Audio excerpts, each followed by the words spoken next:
Good evening. Welcome to the big question on NDTV Profit. I'm Vikram Oza. Now, for over a year and a half, the Adani Hindenberg saga has cast this long shadow over India's markets and our regulatory systems. Yes, it started with a 106-page report by a little-known US short seller called Hindenberg that really wiped out more than $100 billion in market value and sent shockwaves through Dalal Street. But now SEBI has spoken. Its final report, after a thorough probe and scrutiny, is out. India's market regulator has dismissed the core allegations of stock manipulation and financial fraud against the Adani Group. Now the report is ruling that there were no related party violations, no siphoning of funds, no manipulation of share prices. Loans were paid back, disclosures were in order, and that's how the so-called smoking gun has fizzled out. Gautam Adani himself says this proves what he has always maintained, that the claims were baseless, an exoneration, which brings us to our big question this evening. Now that Adani is vindicated through the SEBI report, is it time to take on India's economic attackers? And that's what we're discussing tonight. We are going to be joined by political analysts, market experts, but right now we have Supreme Court lawyer Rayan Karanjawala, who's with us. Great to have you with us, Mr. Karanjawala. First, how do you... Yes, great to have you. But tell me, in your opinion, how are you viewing how the Supreme Court has handled this case? They appointed an expert committee. They sought SEBI's findings and then effectively allowed the regulator's word to stand. Did the judiciary strike the right balance in this case, according to you? The Supreme Court has handled the matter with its usual sagacity. It interfered only as much as it needed to. It appointed an expert committee to see whether there were any prima facie violations, didn't find any, and then let SEBI, which is the regulator and which is the natural adjudicating authority, run its full course. And so it waited. As you know, in January 23, these allegations were made. Most of 23 and 24 and part of 25, SEBI went through all these allegations in detail, as you yourself just pointed out. And they have ultimately come to a simple conclusion that there was no wrongdoing on any of the allegations made against the Adani. But Mr. Karanjawala, whether it was the Indian judiciary, you spoke about the Supreme Court and how it has acted in this matter. Whether it is the Indian judiciary, whether it's our market regulator, SEBI, whether it's our parliament or corporate India as a whole, everyone had to answer Hindenburg's allegations. Now the question to you is, shouldn't Hindenburg itself be made to answer? What is the way that that matter can be pursued now? Well, I'm sure there are legal avenues open to the Adanis in case they choose to take it, which is that they can sue abroad and so on and so forth. But then you'll have to prove a very high level of, perhaps malice before you're actually able to take any real action against them. So Gautam Bhai's lawyers will, of course, advise him on what to do.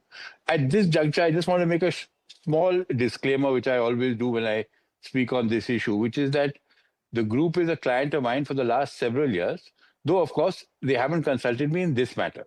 So I just thought I'd put it out there too.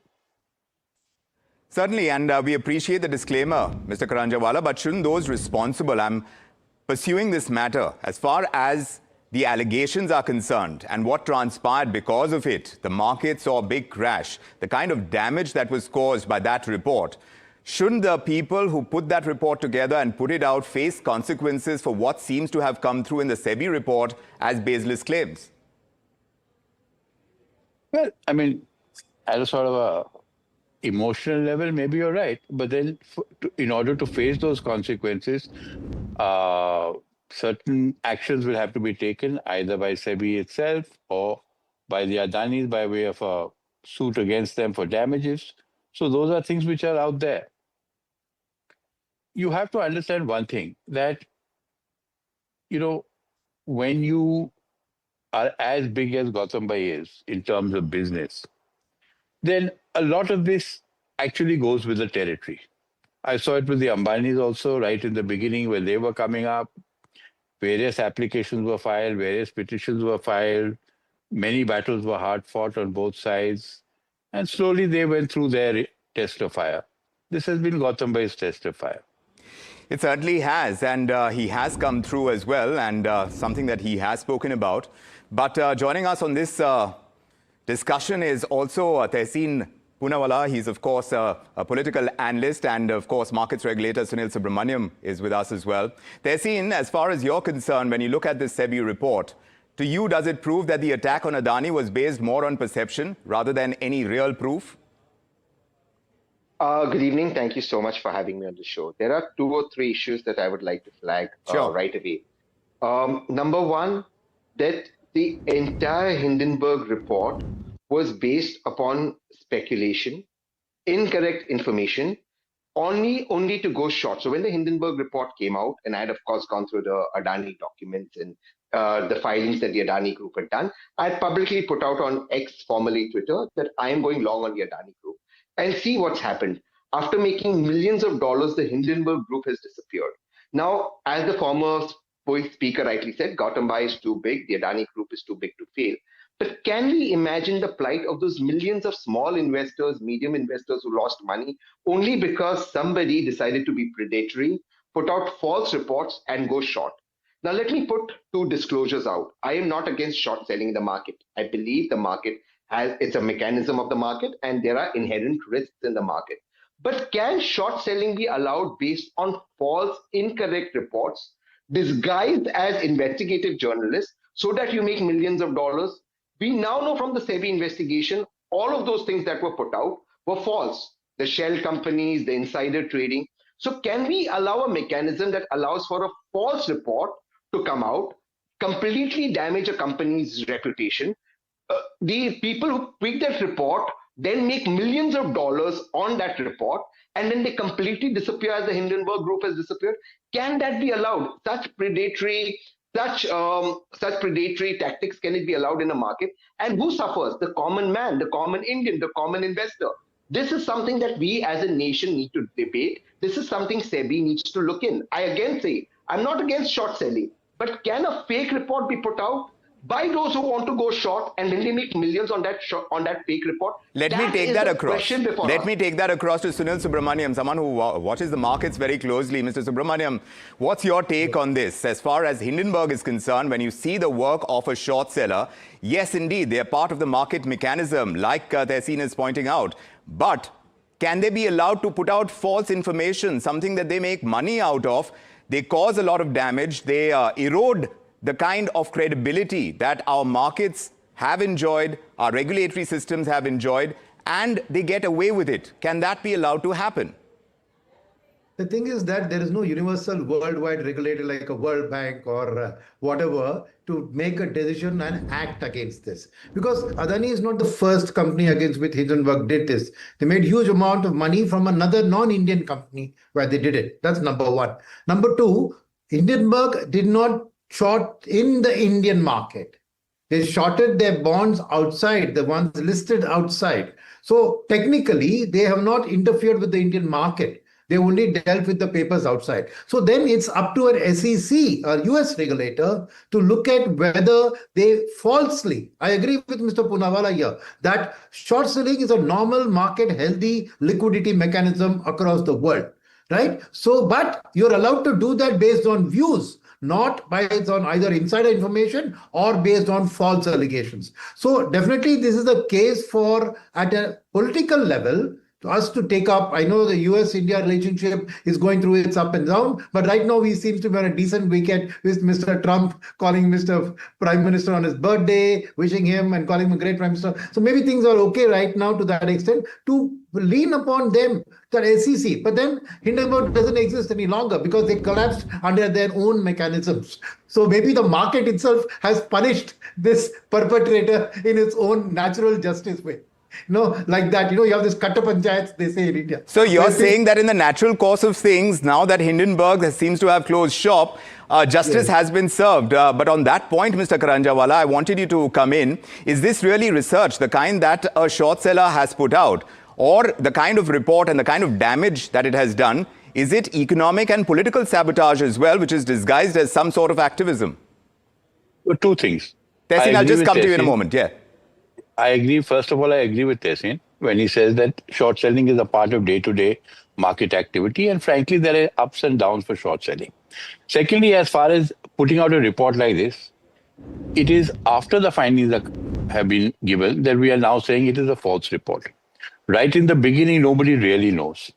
So it's very difficult to frankly regulate this kind of thing, especially as Mr. Subramaniam pointed out, they didn't short sell in the Indian market. They short sold abroad. So these are things which I frankly feel you'll either have to live with, or the person concerned, the company concerned, will have to go to an international jurisdiction in order to get retribution.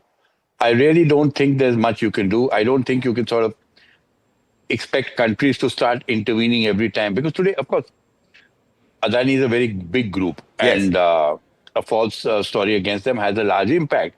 But there may be smaller groups which, when they have stories put out against them, have an equally large impact, at least on those groups. Right. So it's very difficult at this moment because of one case to say, no, now this can't be allowed. And frankly, it's very difficult not to allow it. So yes, as I said earlier, it goes with the territory. When you're that big, you have to expect these kind of things will come at you, and you have to be prepared to handle them. Prepared to handle them, but it's the small investors, like Tehseen Poonawalla started out by saying, it's the small investors that suffer the most when things like this happen. Well, that's part of the market, no? Right. That's Fair part enough. of the market. When you go into the market, you know that if things like this will happen. And see, frankly, it came as a big shock. But I think if it were to happen again to another big group, I think the market this time would take it much better. If not Hindenberg, some other group came forward. This time, I think people would take it much better. So and you I think this experience has taught us, it has helped us mature as a market? You see, everyone learns from the lessons that they've been taught. One of the things is to be constantly ready with counter information, and you sort of barrage it and have 40 people out there coming out and saying, no, this is fine, this is fine, this is fine. Right. And the market itself gains confidence when it sees the voice on the other side.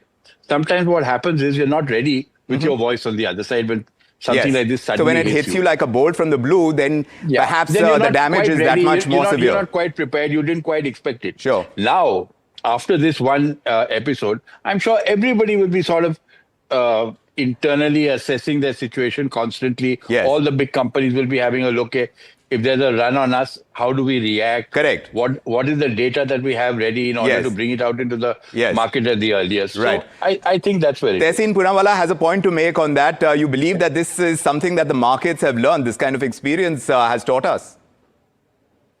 First of all, I have a lot of respect for both Mr. Subramaniam and Mr. Karanjiwala for the points that they're putting out, but I have a slightly different take. One, please understand that, okay, this may be an attack on the Adani group as such, but what was this also an attack on? On the Indian regulatory system. It was? And I am upset, yes, and I'm actually upset with SEBI. Look, when you talk about money transaction or insider trading, that is as much as it's an attack on Mr. Adani or the Adani group, it's that much an attack on SEBI. Was SEBI snoozing? So for SEBI to come out and put that information out that this was not the case, or say that those are not shell companies that were put out by Hindenburg, SEBI itself took so much time to put that information out that again, people lost a lot of money, innocent people that believed in the Indian growth story. Why should I not believe as an investor this was not an attack on the Indian growth story? That's the first part to it.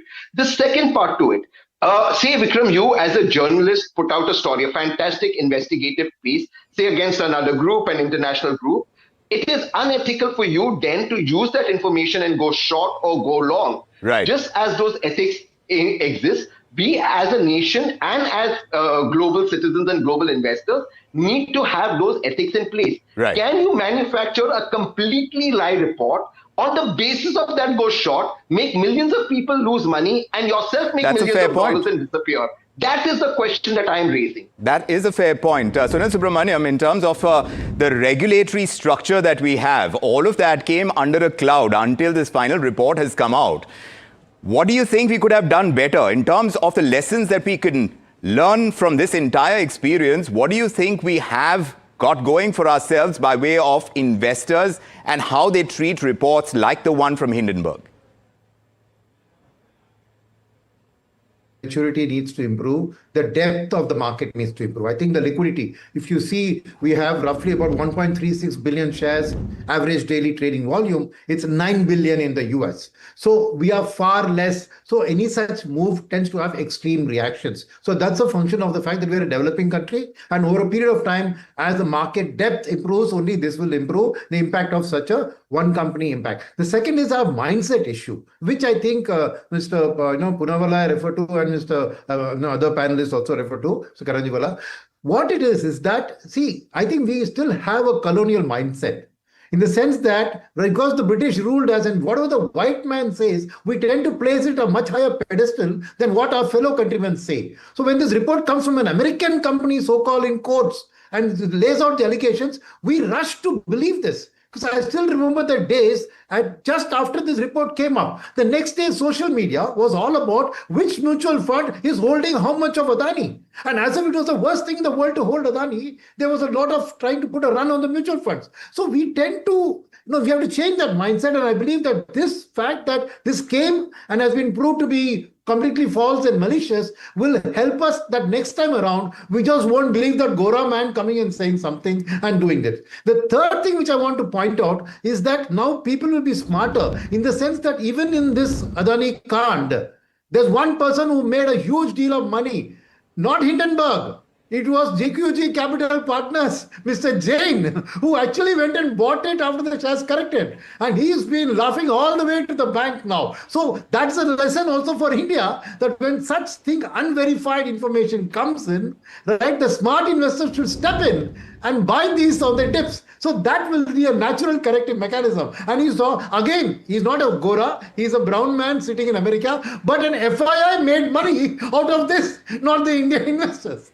The colonial perspective is an important one to take up with Manish Singh. He's joining us from London. He's Chief Investment Officer at Crossbridge Capital. Manish, welcome to The Big Question. Thanks, you tell us, hi. So when these markets collapse under the weight of such scrutiny, the perpetrators vanish without a trace. How many such instances have you seen in your work life so far? And has there been any accountability on them? I would say good afternoon. Shorting is not a crime, as we know, and it has been spoken on the panel before. But there are other lessons to be drawn from this. And also, it's by comparison. If you look at the liquidity of the US and European market, it is far higher than what you have seen in the Indian market. But to me, Vikram, the key lesson from this is about communication. And this was my feedback to the Adani group, the people that traveled here in London, is that you don't start communicating more when you have a crisis. You communicate all the time. Your communications have to be very strong. So when something happens, you kick up in gear and you start communicating and giving and putting out the information that you think investors should know. So that is a big lesson.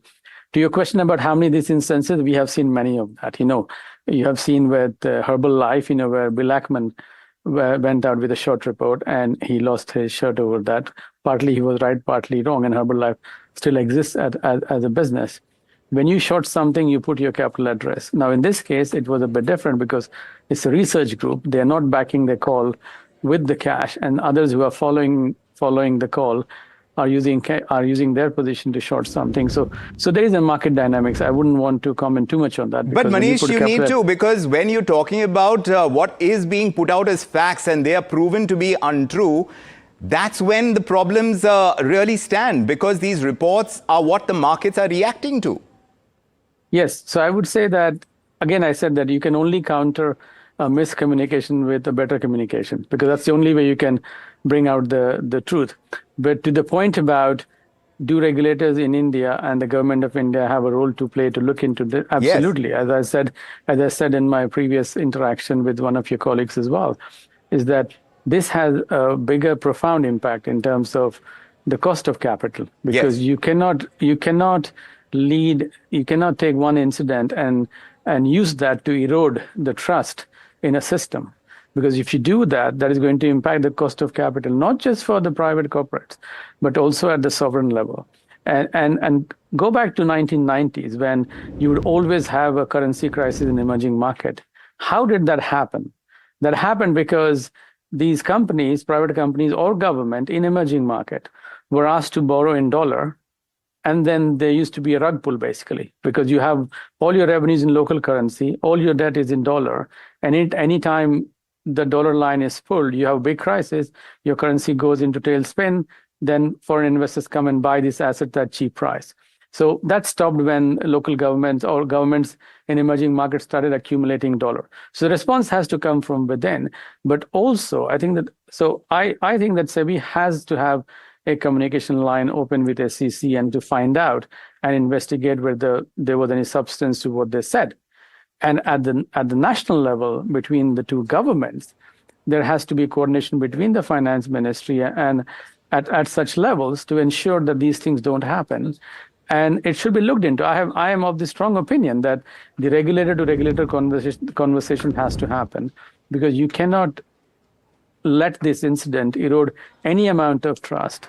And that's exactly what has happened. But you think stronger communication could have stemmed the damage. Do you agree with that, Mr. Karanjawala? Whether it's the regulator, the kind of communication that has gone out, do you think it kind of met the kind of requirements that an incident of this kind, the kind of losses that were registered because of it, could have been stemmed if we had that?